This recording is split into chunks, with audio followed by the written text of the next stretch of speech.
역사적으로 아메리카 대륙은 타지에서 넘어온 사람들로 이루어진 이민자들의 나라입니다. 고대에는 북방아시아 유목민들이 빙하로 꽁꽁 언 베링 해협을 통해 아메리카 대륙으로 이주하고, 중세에는 식민지 경쟁 시대에 이주한 유럽인들로 가득했죠. 그리고 근대에는 아메리칸 드림을 꿈꾸며 이동한 다양한 인종들로 구성되었는데요. 그런데 놀라운 것은 아메리카 대륙의 조상격인 인디언들은 우리와 상당히 흡사한 전통 문화를 가지고 있다는 것입니다.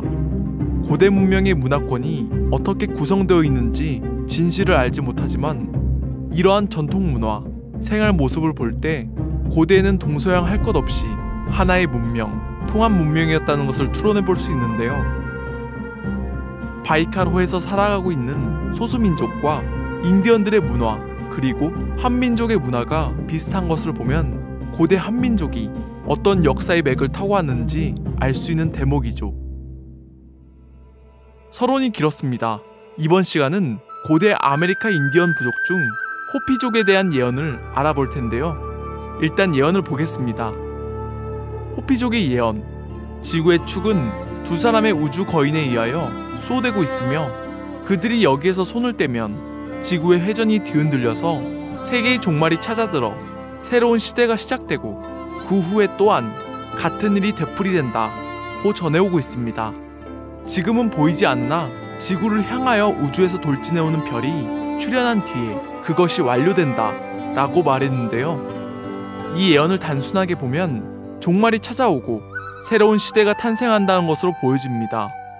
하지만 오소리는 여기에서 더 나아가 아메리카 인디언들이 동양의 정신문화를 가지고 예언했다는 전제하에 해석해보면 완전히 새로운 시각에서 보인다는 것을 알게 되었습니다.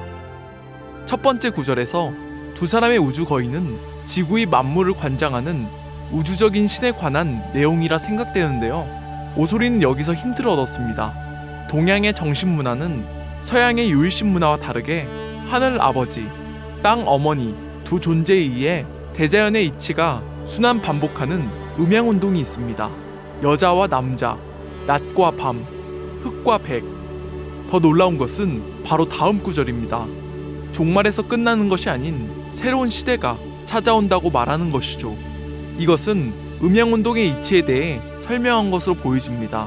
바로 음양의 불균형에 대해서 말이죠. 오소리가 신화하고 있는 증산도에서는 이것을 어금존양이라 말합니다. 우리가 살아가고 있는 시간대는 선천 어금존양의 시간대라서 양의 기운이 음의 기운보다 강하기 때문에 자연적으로 극한 혹서가 생기고, 문명적으로는 양의 가치인 하늘 그리고 남자 등이 중심이 되어 전쟁과 정복의 역사가 반복되어 왔다고 말하고 있습니다. 그리고 선천에서 후천으로 넘어가는 시간대가 되면 여러 예언자들이 말한 지진, 쓰나미, 이상기온, 질병대란 같은 사건들이 일어나게 되는 것이죠. 다시 말해 선천에서 인류가 쌓아온 원한들이 터져나온다는 것입니다. 그 이후에 탄생하는 새로운 시대는 후천 정음정양의 시대로 접어들어 음양 질서의 균형이 이루어진 인류가 그토록 꿈꿔온 유토피아가 펼쳐진다는 것입니다. 그리고 다음 구절, 같은 일이 되풀이된다는 뜻은 결국 음양운동이 끝없이 반복한다는 것이죠. 이것은 고대 문명의 수수께끼와 같은 경전인 천부경에 수록되어 있는 내용입니다. 이것에 대해 궁금하신 분은 STV 상생방송에서 방영한 천부경 편을 보시기를 추천드립니다.